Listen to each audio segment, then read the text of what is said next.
Les Écritures nous offrent des conseils divins et des perspectives inspirées par la vie lorsqu'elles sont interprétées de manière responsable et appliquées avec fidélité. Les Écritures nous aident à croire en Jésus-Christ. Leur témoignage nous guide vers la vie éternelle et nous permet de grandir spirituellement, de transformer notre vie et de participer activement à la vie et au ministère de l'Église. Explorons un peu chaque affirmation des 9 affirmations. La première affirmation.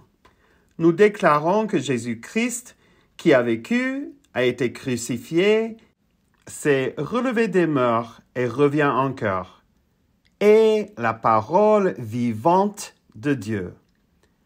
Les Écritures pointent dans la direction du Christ, et c'est à travers le Christ que nous avons la vie, qui vient de Jean, chapitre 5, 39 à 40. C'est le Christ que nous devons écouter, ce qu'on trouve dans Marc, chapitre 9, verset 7. La deuxième affirmation. Nous trouvons la parole vivante dans et à travers les Écritures. Les Écritures sont le témoignage essentiel du salut et du message de transformation que Dieu a confié à l'Église. L'Église a formé le canon des Écritures afin de toujours avoir un moyen d'entendre la bonne nouvelle, soutenir la foi, mesurer sa vie, tester ses expériences et se souvenir de son identité. Dans la troisième affirmation, nous trouvons que les Écritures sont une bibliothèque de livres qui parlent en plusieurs voix. Ces livres ont été écrits à divers moments et lieux et reflètent les langues, les cultures et les conditions dans lesquelles ils ont été écrits. La révélation de Dieu à travers les Écritures ne nous parvient pas séparée de l'humanité des auteurs, mais dans et à travers cette humanité. Dans les véhicules terrestres des Écritures, nous avons reçu le trésor de l'amour et de la grâce divine, qui vient du deuxième livre de Corinthiens, chapitre 4, verset 7. La quatrième affirmation affirme que l'autorité des Écritures dérive du modèle du Christ qui est venu pour servir, en Marc, chapitre 10, verset 45. Donc, l'autorité des Écritures n'est pas l'autorité d'opprimer, contrôler ou dominer. Si Jésus est venu servir, nous devrions d'autant plus traiter les livres qui pointent dans sa direction en tant que serviteurs des objectifs salvateurs de Dieu. Cinquième affirmation.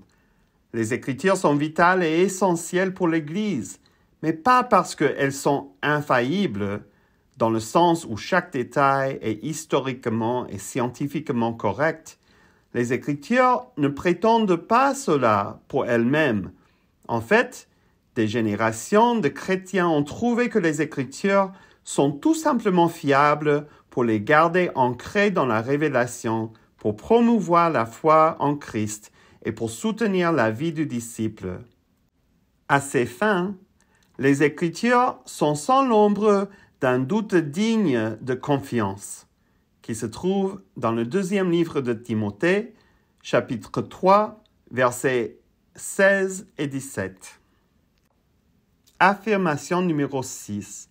La foi, l'expérience, la tradition et la recherche érudite ont chacune quelque chose à contribuer à notre compréhension des Écritures. En s'efforçant d'entendre et de répondre aux témoignages des Écritures, l'Église doit mettre en valeur la lumière que chacune de ces sources a à offrir. Septième affirmation. Tandis que l'Église essaie d'interpréter les Écritures de manière responsable, elle cherche l'aide du Saint-Esprit. Jésus a promis que l'Esprit guiderait ses disciples vers une vérité nouvelle qui se trouve en Jean chapitre 16, 12 à 15.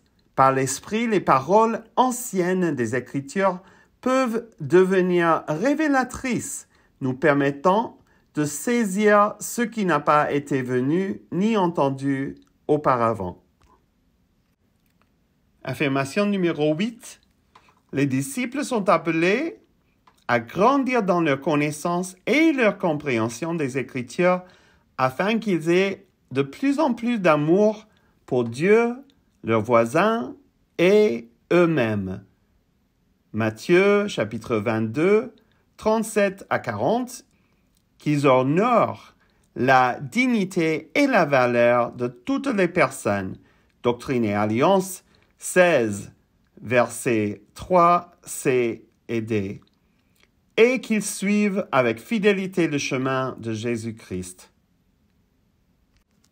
Et pour terminer avec la 9e affirmation, de même que d'autres chrétiens, nous affirmons que la Bible est l'écriture de base pour l'Église. Pour notre époque, nous devons chercher à vivre et à interpréter le témoignage des Écritures par l'Esprit avec la communauté pour le bien de la mission au nom du Prince de paix.